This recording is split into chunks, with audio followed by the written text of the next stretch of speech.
El deseado de todas las gentes, capítulo 43. Barreras quebrantadas. Después de su encuentro con los fariseos, Jesús se retiró de Capernaum y, cruzando Galilea, se fue a la región de colinas en los confines de Fenicia. Mirando hacia el oeste, podía ver, dispersas por la llanura que se extendía abajo, las antiguas ciudades de Tiro y Sidón, con sus templos paganos, magníficos palacios y emporios de comercio, y los puertos llenos de barcos. Más allá estaba la expansión azul del Mediterráneo, sobre el cual los mensajeros, el Evangelio, iban a llevar sus buenas nuevas hasta los centros del gran imperio mundial. Pero el tiempo no había llegado todavía. La obra que le esperaba ahora consistía en preparar a sus discípulos para su misión. Al venir a esa región, esperaba encontrar el retraimiento que no había podido conseguir en Betsaida. Sin embargo, este no era su único propósito al hacer el viaje. Una mujer cananea que había salido de aquella región clamaba diciendo: «Señor, Hijo de David, ten misericordia de mí. Mi hija es gravemente atormentada por un demonio». Los habitantes de ese distrito pertenecían a la antigua raza cananea. Eran idólatras y despreciados y odiados por los judíos. A esa clase pertenecía la mujer que ahora venía a Jesús. Era pagana y por tanto estaba excluida de las ventajas que los judíos disfrutaban diariamente.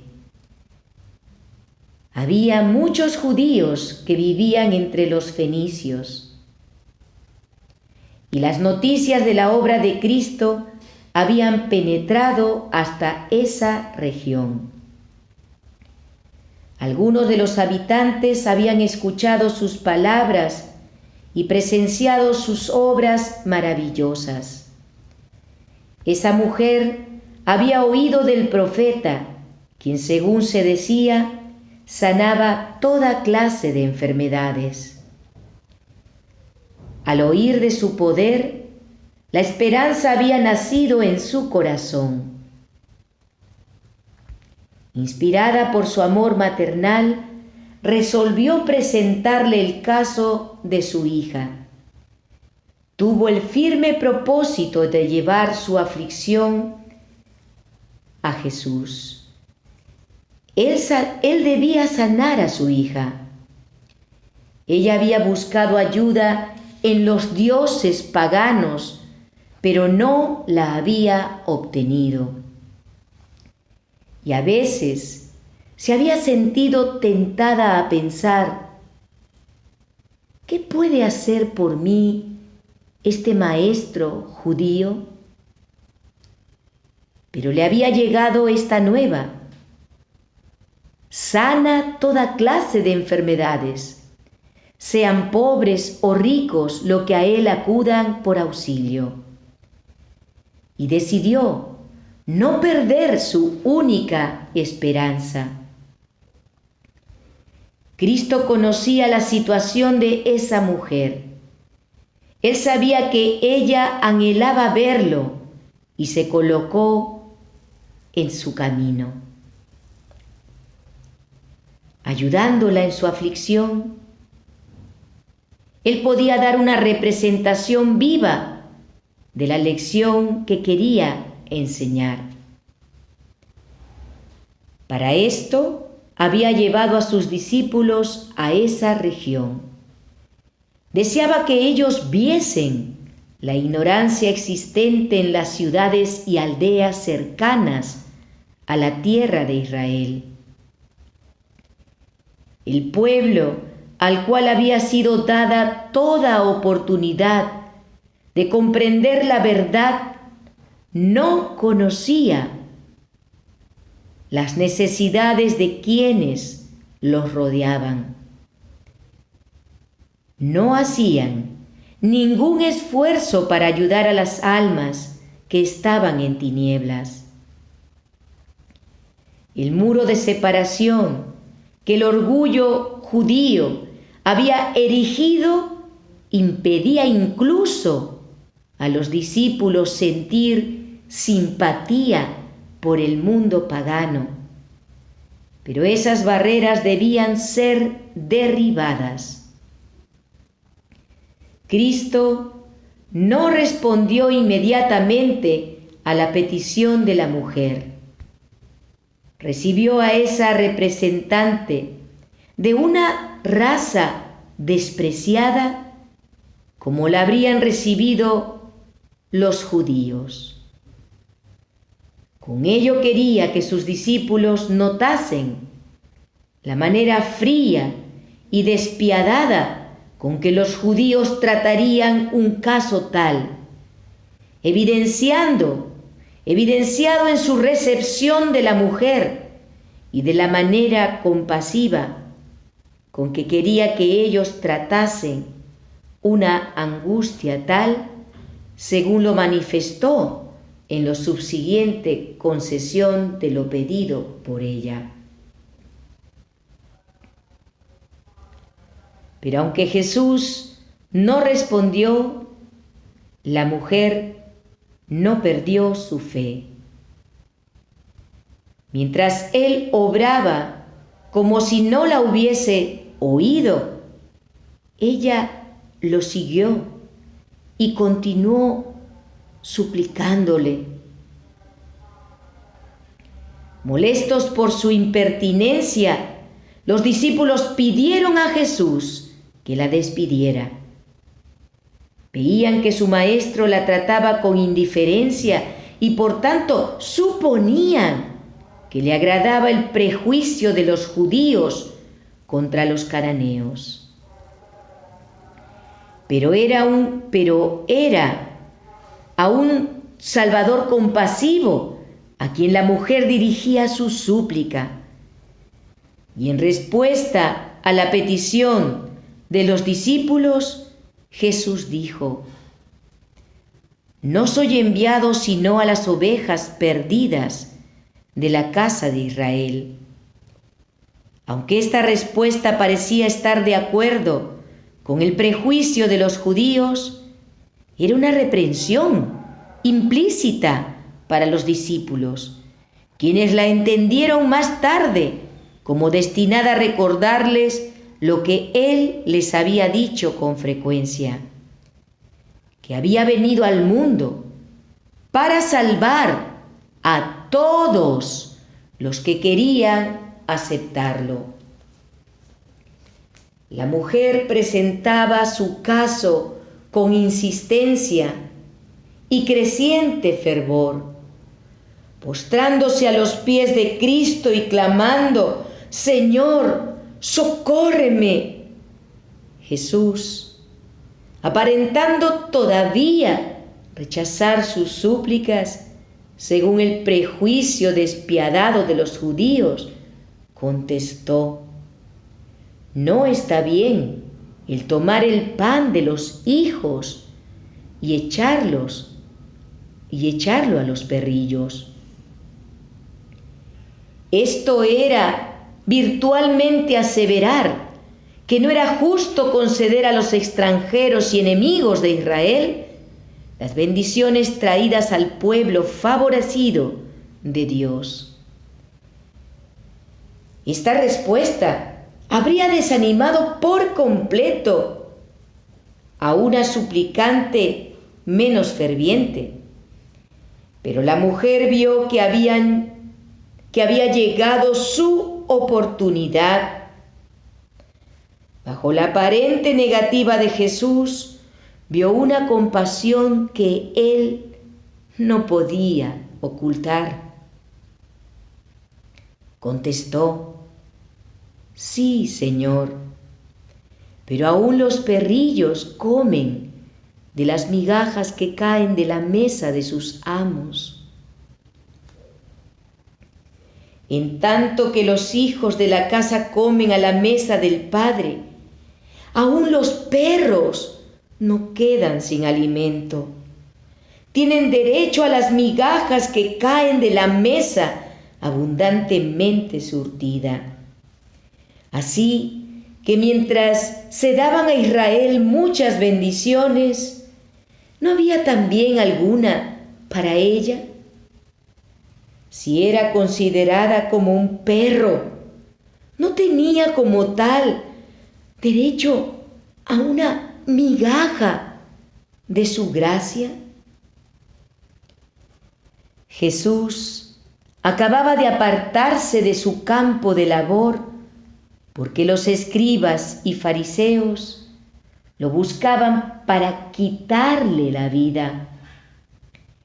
Ellos murmuraban y se quejaban, manifestaban incredulidad y amargura y rechazaban la salvación que tan gratuitamente se les ofrecía. En este caso, Cristo se encuentra con un miembro de una raza infortunada y despreciada, que no había sido favorecida por la luz de la palabra de Dios. Y sin embargo, esa persona se entrega enseguida a la divina influencia de Cristo y tiene fe implícita en su capacidad de concederle el favor pedido. Ruega que se le den las migajas que caen de la mesa del Maestro. Si puede tener el privilegio de un perro, está dispuesta a ser considerada como un perro. No tiene prejuicio nacional ni religioso, ni orgullo alguno que influya en su conducta, y reconoce inmediatamente a Jesús como el Redentor y como capaz de hacer todo lo que ella le pide. El Salvador está satisfecho. Ha probado su fe con él. Por medio de su trato con ella, ha demostrado que aquella que Israel había considerado como paria ya no es extranjera, sino una hija en la familia de Dios. Y como hija es su privilegio participar de los dones del Padre.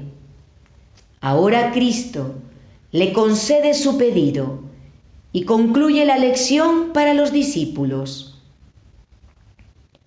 Volviéndose hacia ella, con una mirada de compasión y amor, dice: oh mujer, grande es tu fe, hágase contigo como quieres. Desde esa hora, su hija quedó sana. El demonio no la atormentó más. La mujer se fue, reconociendo a su Salvador y feliz por habérsele concedido su oración. Este fue el único milagro que Jesús realizó durante ese viaje. Para ejecutar ese acto, fue a los confines de Tiro y Sidón. Deseaba socorrer a la mujer afligida y al mismo tiempo dar un ejemplo de su obra de misericordia hacia un miembro de un pueblo despreciado para beneficio de sus discípulos cuando no estuviese más con ellos. Deseaba sacarlos de su exclusividad judaica e interesarlos en el trabajo por los que no fuesen de su propio pueblo. Jesús anhelaba revelar los profundos misterios de la verdad que habían quedado ocultos durante siglos, para que los gentiles fuesen coherederos con los judíos y copartícipes de la promesa en Cristo Jesús por medio del Evangelio. Los discípulos tardaron mucho en aprender esta verdad, y el Maestro Divino les dio lección tras lección.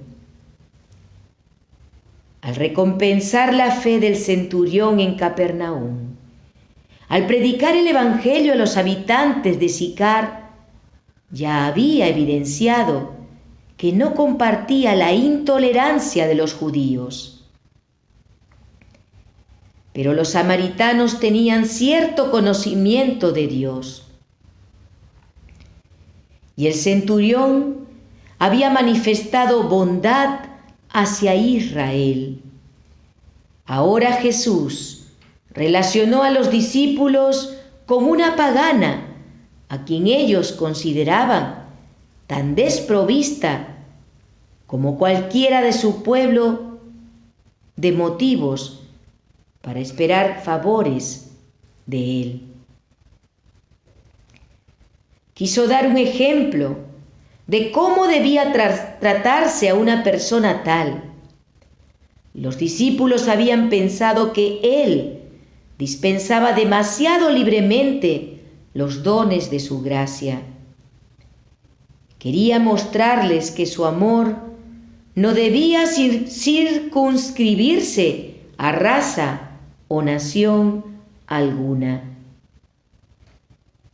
Cuando dijo: "No soy enviado sino a las ovejas perdidas de la casa de Israel", dijo la verdad, y en su obra en favor de la mujer cananea cumplió su comisión.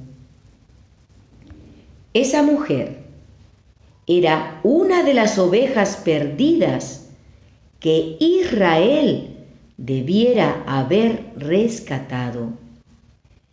Esa era la obra que había sido asignada a Israel, la obra que habían descuidado, la obra que Cristo estaba haciendo.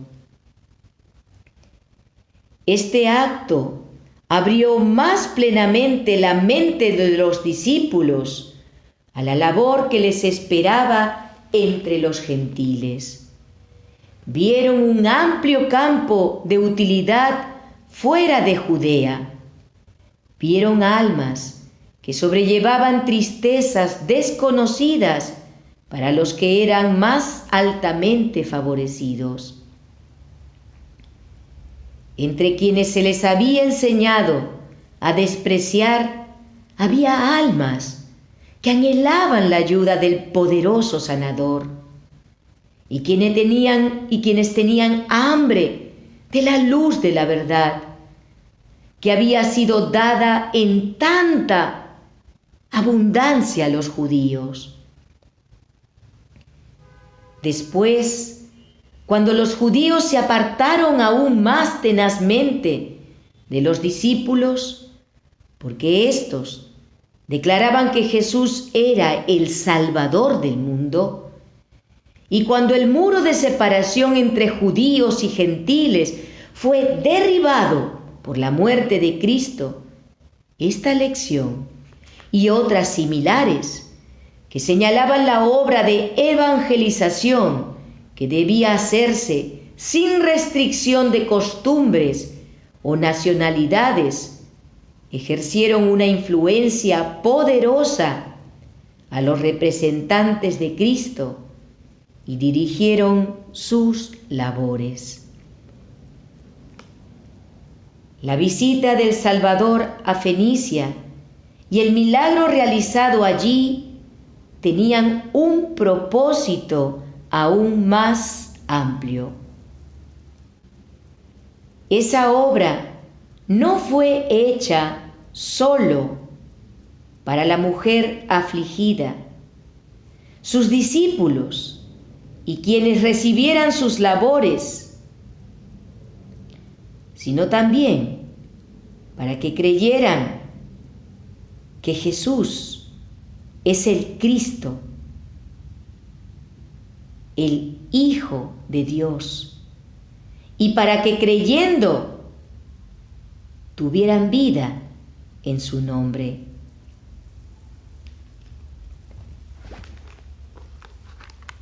La visita del Salvador a Fenicia y el milagro realizado allí tenían un propósito aún más amplio.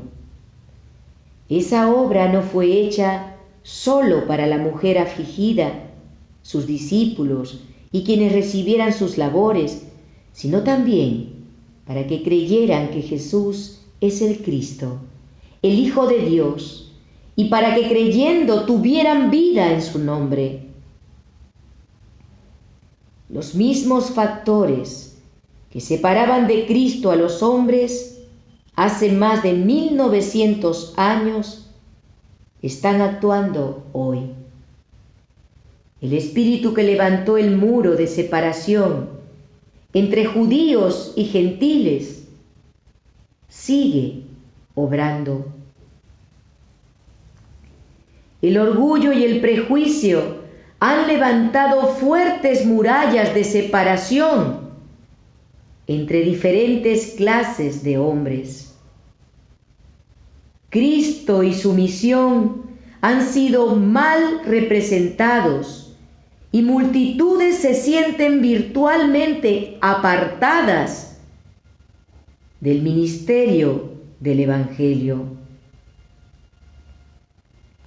Pero no deben sentirse separadas de Cristo.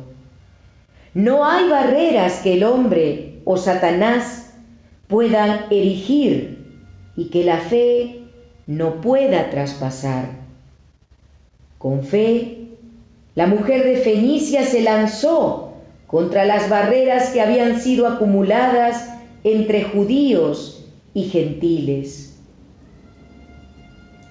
A pesar del desaliento, sin prestar atención a las apariencias que podrían haberla inducido a dudar, confió en el amor del Salvador. Así es como Cristo desea que confiemos en Él.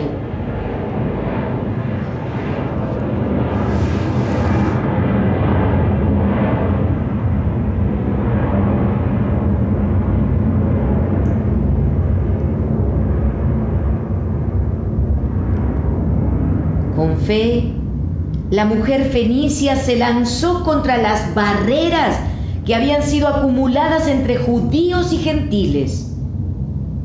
A pesar del desaliento, sin prestar atención a las apariencias que podrían haberla inducido a dudar, confió en el amor del Salvador. Así es como Cristo desea que confiemos en Él. Las bendiciones de la salvación son para toda alma. Nada, a no ser su propia elección, puede impedir a algún hombre que llegue a ser participante de la promesa hecha en Cristo por el Evangelio. Las castas son odiosas para Dios. Él desconoce cuanto tenga ese carácter. A su vista, las almas de todos los hombres tienen igual valor. De una sangre ha hecho todo el linaje de los hombres, para que habitasen sobre toda la faz de la tierra, y les ha prefijado el orden de los tiempos y los límites de su habitación, para que busquen a Dios. Si en alguna manera, palpando, puedan hallarle, aunque ciertamente no está lejos de cada uno de nosotros. Sin distinción de edad, estatus, nacionalidad o privilegio religioso, todos están invitados a ir a Él y vivir. Todo aquel que en Él creyere no será avergonzado, porque no hay diferencia, no hay judío ni griego, no hay esclavo ni libre, el rico y el pobre se encuentran. A ambos los hizo Jehová, el mismo que es Señor de todos, es rico para con todos los que lo invocan, porque todo aquel que invocar el nombre del Señor será salvo.